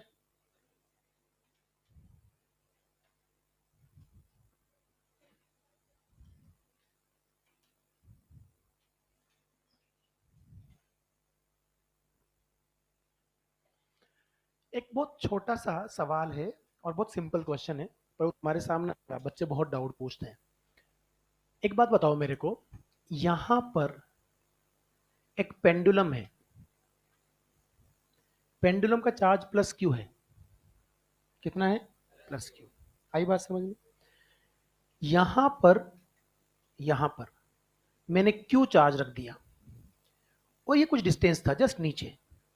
इस चार्ज की वजह से जब यहां इसको रखा, इस चार्ज, नीचे वाले चार्ज ने यहां ई फील्ड प्रोड्यूस किया।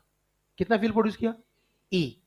आप मुझे बताइए, इस पे लगने वाला जो इलेक्ट्रिक फोर्स होगा, क्या वो क्यूई होगा या क्यूई से कम होगा या क्यूई से ज्यादा होगा? देखो हमें पता है ना, फील्ड जो होता है ई, वो फोर्स एक्सपीरियंस पर यूनिट चार्ज होता है ना। तो एफ की वैल्यू क्यू ही होती है ना, होती नहीं होती? तो बताइए एफ की वैल्यू क्यू ही है। अगर मान लीजिए ये चार्ज क्यू है, इस क्यू चार्ज ने यहां पर ई फील्ड प्रोड्यूस किया, तो इस पे जो फोर्स होगा वो क्यू ई होगा या कम होगा? लेस देन क्यू ई। क्योंकि उसने नहीं बोला कि ये टेस्ट चार्ज है। नहीं समझ में आई बात? अगर ये टेस्ट चार्ज उसने नहीं बोला है तो इसका फील्ड नीचे होगा, इसका फील्ड ऊपर होगा। इसका फील्ड अब ओरिजिनली जो होता के क्यू बाई आर स्क्वायर, उससे कम होगा ना, तो फोर्स भी Q E by Q E से कम होगा ना। नहीं समझ में आई बात? सिंपल सा सवाल है। एक और बहुत सिंपल चीज है, यूनिफॉर्म फील्ड जो होता है, देखो यूनिफॉर्म फील्ड जो होता है वो क्यू ई, एक सिंपल बात समझना ध्यान से। अगर मैं आपसे कहूं कि मेरे पास ये एक यूनिफॉर्म फील्ड है, अगर ये यूनिफॉर्म फील्ड है, इस यूनिफॉर्म फील्ड की वैल्यू मान लीजिए ई है। कितना है इसका वैल्यू? ई। और इस ई फील्ड में कोई प्लस क्यू चार्ज रख दिया जाए, तो क्या फोर्स जो है वो फील्ड की डायरेक्शन में लगेगा क्यू ई? बोलो भाई। अगर इसी फील्ड के अंदर, ये फील्ड इस तरफ था आपके पास, और ई फील्ड के अंदर अगर कोई मैं माइनस क्यू चार्ज रख दूं, माइनस क्यू चार्ज, तो क्या फील्ड के अपोजिट फोर्स लगेगा? लगेगा ना, क्यू ई फोर्स। आप मुझे बताइए, इसका एक्सेलरेशन अगर होगा, इसका मास मान लीजिए एम है, तो इसका एक्सेलरेशन इधर ए की वैल्यू क्या आएगी? क्यू ई बाई एम ना। इसकी ए की वैल्यू इधर क्या आएगी बताइए? वो भी क्यू ई बाई एम आ जाएगी, और इधर आएगी ना एक्सेलरेशन। बोलो भाई। अब एक सिंपल चीज समझिएगा मेरी बात को ध्यान से।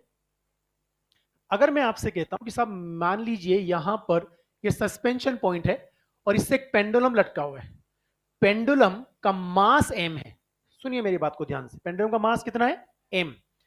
और आपने नीचे की तरफ एक फील्ड लगा दिया। इस सवाल में बेवकूफ बनाया जाता है, बनना मत। नीचे की तरफ आपने एक फील्ड लगा दिया ई। कितना फील्ड लगा दिया? ई, जो कि यूनिफॉर्म फील्ड है। अगर ये फील्ड नहीं होता, इसकी लेंथ एल है, टाइम पीरियड क्या बनता? 2 pi under root of L by G ना। फील्ड के आने से क्या होगा? अभी कुछ नहीं होगा। अभी क्यों नहीं होगा कुछ भी? इसके पास कोई चार्ज नहीं है, तो इस पर अभी जो भी फोर्स है वो सिर्फ एम जी है। जो भी फोर्स है वो एम जी है। सुनना ध्यान से, अगर मैं प्लस क्यू चार्ज इसको दे दूं, तो अब G plus Q E by M हो जाएगा। क्यों हो जाएगा? कि साहब देखिए, जब ई नहीं था तो एम जी फोर्स नीचे लग रहा था। अब जब क्यू है और ई भी है, तो क्यू ई भी नीचे लगेगा ना। तो आप मुझे बताइए, जो नेट फोर्स नीचे लगेगा उसकी वैल्यू क्या होगी? M g plus Q E ना। तो इसका एक्सेलरेशन क्या आएगा? बाई एम और बाई एम ना। मुझे बताइए, एम से एम कैंसिल, तो बताइए ये जो एक्सेलरेशन है जिसको मैं बोलता हूं जी इफेक्टिव, वो क्या मिलेगा? एफ बाई एम के बराबर। और इसकी वैल्यू क्या आएगी? G plus Q E by M. एक बात हमेशा ध्यान रखना, सिंपल पेंडुलम का टाइम पीरियड का जो फॉर्मूला होता है T equals to 2 pi under root of L by G effective होता है। क्या होता है? L by G effective. एक लिफ्ट है, एक लिफ्ट है, यूनिफॉर्म स्पीड से ऊपर जा रही है, G effective will be G, तो time period will be 2 pi root L by G. अगर लिफ्ट एक एक्सेलरेशन से ऊपर जा रही है, time period becomes equal to 2 pi root L by G plus A. अगर लिफ्ट ए एक्सेलरेशन से नीचे जा रही है, जी माइनस ए। अगर एक कार्ट में पेंडुलम लटका हुआ है, कार्ट का एक्सेलरेशन इधर है, तो स्यूडो पीछे लग जाएगा, स्यूडो पीछे लगेगा ए में, एम जी नीचे, रिजल्टेंट इधर ना, रिजल्टेंट कितना? M into under root of a square plus g square. तो जी इफेक्टिव कितना? Under root of a square plus g square. नहीं समझ में आई बात? तो जी इफेक्टिव, अच्छा एक बात बताइए, मैंने आपके अंदर फ्लूइड के अंदर जी इफेक्टिव बताया क्या? कितना? G into 1 minus rho L by sigma. अगर उसमें पेंडुलम लटका के ऑसिलेट करोगे तो टाइम पीरियड क्या होगा? 2 pi under root of L by g into 1 minus rho L by sigma. नहीं समझ में आया? तो जी इफेक्टिव दिमाग में रखना है आपको। अब सुनिए, ये कहानी क्लियर हो गई? अगर मैं आपसे कहूं कि मेरे पास ये सस्पेंशन पॉइंट है और इस सस्पेंशन पॉइंट से हमने कोई पेंडुलम हैंग कर दिया और फील्ड नीचे लगा दिया, फील्ड नीचे लगा दिया, ये फील्ड ई है और इस पेंडुलम का मास एम है और चार्ज माइनस क्यू है। अब मुझे बताइए, क्या इस पे एम जी नीचे लगेगा? इलेक्ट्रिक फोर्स किधर लगेगा? ऊपर ना। अगर, सुनिए यहां कंडीशन होती है, अगर m g is greater than q E है तो नेट फोर्स किधर आएगा? नीचे। नेट फोर्स कितना आएगा जल्दी बताइए मुझे? M g minus Q E ना। नहीं समझ में? तो बताओ जी इफेक्टिव कितना आएगा? नेट फोर्स बाय मास ना, G minus Q E by M. तो बताइए टाइम पीरियड क्या लिखा जाएगा? 2 pi under root of L upon G minus Q E by M. बताइए अगर मान लीजिए क्यू ई बड़ा होता तो क्या होता? कि साहब आप ऑसिलेशन की बात ही क्यों करो, वो छत पे टकरा जाता जाके। अरे यार, क्या आप पेंडुलम को लटका सकते हो जब ऊपर वाला फोर्स बड़ा है? वो तो छत के टकरा जाएगा जाकर के। नहीं समझ में आई बात? ये कहानी क्लियर? हेलो। अब एक बात ध्यान से समझना, ध्यान से मतलब ध्यान से। जो फोर्स, जो फोर्स रिस्टोरिंग फोर्स नहीं दे सकता, ऑसिलेट कौन करवाता है? सुनिए मेरी बात को ध्यान से, मैं पहले एक चीज समझाता हूं क्योंकि ये कंसेप्ट है, ये सवाल उड़ते हैं फ्यूज इसमें बहुत सारे। ये मेरे पास एक पेंडुलम है, बात को सुनना ध्यान से। ये पेंडुलम है और इलेक्ट्रिक फील्ड जो है वो डाउनवर्ड डायरेक्शन में हर जगह, यूनिफॉर्म इलेक्ट्रिक फील्ड। ये इलेक्ट्रिक फील्ड है अर्जना भाई, ये इलेक्ट्रिक फील्ड ई है, इलेक्ट्रिक फील्ड ई है। जी जो है वो जीरो है, जी नहीं है। बताइए क्या पेंडुलम पे नीचे लगने वाला फोर्स क्यू ई हो जाएगा अगर चार्ज प्लस क्यू है तो, और मास एम है तो? जब जी है तो सिर्फ क्यू ही फोर्स लगेगा ना। जरा बताइए, जब आप पेंडुलम को यहां कहीं ले जाके छोड़ोगे यहां पर, तो क्यू ई तो नीचे लग रहा है ना। क्यू ई का ये कंपोनेंट क्या होगा? क्यू ई कॉस थीटा, ये थीटा है ना। जरा बताइए ये कंपोनेंट क्या आएगा? क्यू ई कोस थीटा ना। और ये क्या आएगा? Q E sine theta. जैसे एम जी की वजह से एम जी साइन थीटा आता था। बताइए क्या डिस्प्लेसमेंट उधर है और Q E sine theta opposite है? क्या Q E sine theta restoring दे रहा है? इसीलिए टाइम पीरियड बदल पा रहा है। नहीं समझ में आया? इसीलिए टाइम पीरियड बदल पा रहा है। वो आपको धोखा देगा। वो कैसे बोलेगा आपसे कि हमारे पास ये सस्पेंशन पॉइंट है और ये थ्रेड है। सुनिएगा मेरी बात को ध्यान से, ये मेरे पास प्लस क्यू चार्ज मास एम, लेंथ एल और जी है। जी की वैल्यू, जब तक जी को जीरो नहीं बोले जी मान के चलना है। बोलो भाई, अब मेरी बात को सुनना ध्यान से। हमने इसको ऑसिलेट करवाया, कोई फील्ड नहीं है, कोई फील्ड नहीं है, सिर्फ एम जी है। टाइम पीरियड क्या होगा? टी बराबर 2 pi under root of L by G ना। चार्ज देने से कुछ भी नहीं होता, फील्ड का होना जरूरी है भाई, क्यू ई फोर्स आना जरूरी है ना। अभी तो सिर्फ mg फोर्स लग रहा है, और जब mg फोर्स होगा तो वही रिस्टोरिंग देगा, तो g इफेक्टिव बिकम्स g। नहीं समझ में आया? अब मैं एक कलाकारी करूंगा कि बेटा जी मैंने यहां सस्पेंशन पॉइंट पर प्लस क्यू चार्ज रख दिया, इस जगह पर उसका फील्ड क्या होगा, के क्यू बाई एल स्क्वायर, के क्यू बाय, और इसको मैं अगर स्विंग करवाऊं तो यहां पे भी कितना होगा, के क्यू बाई एल स्क्वायर। बताइए, आप मुझे बताइए इसका अब टाइम पीरियड कितना होगा, 2 पाई रूट एल बाई जी, यही रहेगा। क्यों रहेगा? यस, वो रिस्टोरिंग फोर्स नहीं देगा। आप मुझे बताइए, जब यहां था, नहीं कोई कटेगा नहीं, ऐसे मत समझो, भूल जाओ भूल जाओ भूल जाओ। ऐसे सुनो, मेरी बात सुनो, ये एक कील है यहां पर, ये धागा है और ये चार्ज बॉल है। सुनिए मेरी बात को ध्यान से, इस पे प्लस क्यू चार्ज था, यहां पे प्लस क्यू फिक्स कर दिया। अब मुझे बताइए, क्या ये प्लस क्यू इस प्लस क्यू को रिपेल करेगा?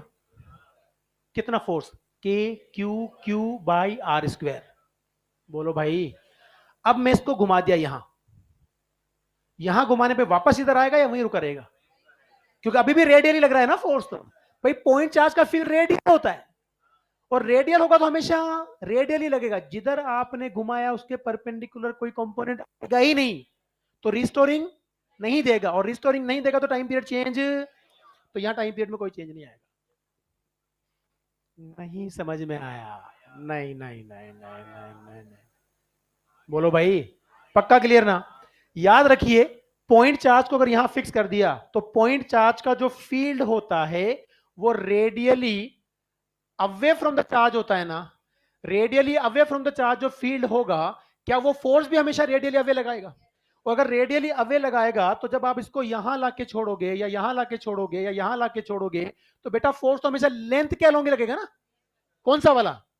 Electrostatic force. उसका इधर कोई कंपोनेंट, इधर तो एम जी साइन थीटा ही आएगा, और एम जी साइन थीटा ही ऑसिलेट करवाएगा। नहीं समझ में आया? तो याद रखिए, पॉइंट चार्ज सस्पेंशन पॉइंट पर रख दिया जाए तो टाइम पीरियड अफेक्ट, अगर आपको कहते हैं जी जीरो है, सिर्फ ई है, तो टाइम पीरियड क्या बनेगा बताओ, टी बराबर 2 pi under root of L upon Q E by M, काय का जी, जी है ही नहीं। अरे यार भैया, ये जो सवाल था पहला वाला, ये वाला, ये इसी में आप मुझे बताओ, अगर जी की वैल्यू 0 पुट कर दोगे, कहां गया ये रहा, तो क्यू ई बाई एम बच जाएगा ना यार। नहीं समझ में आया? मान लेते हैं, एसएचएम में नहीं समझेंगे वहां कोई नहीं समझाएगा। ये तो गलतफहमी होती है। एसएचएम वाला क्या सोचता है, इलेक्ट्रो वाले ने बता दिया होगा, इलेक्ट्रो वाला क्या बोलता है, एसएचएम वाले की जिम्मेदारी है, और हमें मिलेगा बाबा जी का ठुल्लू, और कुछ नहीं मिलता। यही होता है, डिपेंडेंसी मत रखो। चार्ज का सवाल है, सिंपल सवाल है, टाइम पीरियड का फॉर्मूला सबको आता है क्या, 2 pi root L by G effective. नहीं समझ में आया? ये जितने भी केस मैंने अभी बताए हैं, ये आपको परफेक्टली आने चाहिए। कहानी क्लियर? अगर कोई भी चार्ज आप पॉजिटिव चार्ज फील्ड में रखोगे तो फील्ड की डायरेक्शन में फोर्स एक्सपीरियंस करेगा, एक्सेलरेशन की वैल्यू क्यू बाई एम आएगी। नेगेटिव चार्ज अगर रखोगे फील्ड में तो फील्ड की अपोजिट फोर्स एक्सपीरियंस करेगा, एक्सेलरेशन उतना ही आएगा पर अपोजिट आएगा। अगर मैंने किसी चार्ज पार्टिकल को यूनिफॉर्म फील्ड नीचे लगा दिया तो जी इफेक्टिव कितना हो जाएगा, G plus Q E by M. अगर फील्ड ऊपर लगाता तो G minus Q E by M, इसको माइनस क्यू कर दो तो फील्ड इधर ही है, माइनस क्यू कर दिया तो फोर्स ऊपर ना इलेक्ट्रिक, तो जी माइनस क्यू। अरे यार नहीं, सुनो वापस समझना, रुक जाओ। अगर ई नहीं होता, ई नहीं होता तो क्या होता, 2 पाई रूट एल बाई जी, जी नहीं होता तो क्यू ई बाई एम। ये कहानी क्लियर? मैं आपसे कह रहा हूं फील्ड उल्टा कर दिया तो G minus Q E by M, field उल्टा नहीं किया, चार्ज माइनस कर दिया तो भी माइनस क्यू पे ऊपर लगेगा ना force, G minus Q E by M. नहीं समझ में आया? सोच लो, सोच लिया? माइनस क्यू चार्ज था, फील्ड नीचे था, फोर्स ऊपर जाएगा, एम जी नीचे था, अपोजिट है, तो G minus Q E by M. कहानी क्लियर? इसके बाद वाला केस वापस यहां जाइए, जी है ही नहीं, तो 2 पाई रूट एल अपॉन, और मान लीजिए जी है, जी तो है, लेकिन सस्पेंशन पॉइंट पर चार्ज फिक्स कर दिया। सस्पेंशन पॉइंट पे फिक्स किया हुआ चार्ज कभी टाइम पीरियड चेंज, तो यहां ये नहीं दिमाग में रखना है कि सस्पेंशन पॉइंट पे रखा हुआ चार्ज टाइम पीरियड अफेक्ट नहीं करता। यहां लॉजिक क्या है, कोई भी ऐसा फोर्स जो रिस्टोरिंग फोर्स नहीं दे सकता वो टाइम पीरियड चेंज नहीं। समझ में आई बात? और इसने रिस्टोरिंग फोर्स क्यों नहीं दिया कि जब उसको आप डिस्प्लेस करते हो तो फोर्स हमेशा अलोंग द लेंथ लगता है, इसका इधर कोई कंपोनेंट एग्जिस्ट, इधर तो सिर्फ जी साइन थीटा ही आएगा ना। नहीं समझ में आई बात? आई होप समझ में आ गया होगा। तो आप देख लो जो भी करना है आपको। धन्यवाद साहब, बहुत बहुत आपका। ठीक है, नेक्स्ट क्लास इंपॉर्टेंट रहेगी, ध्यान से देख लेना। हाँ, बहुत बढ़िया कंटेंट है उस क्लास में।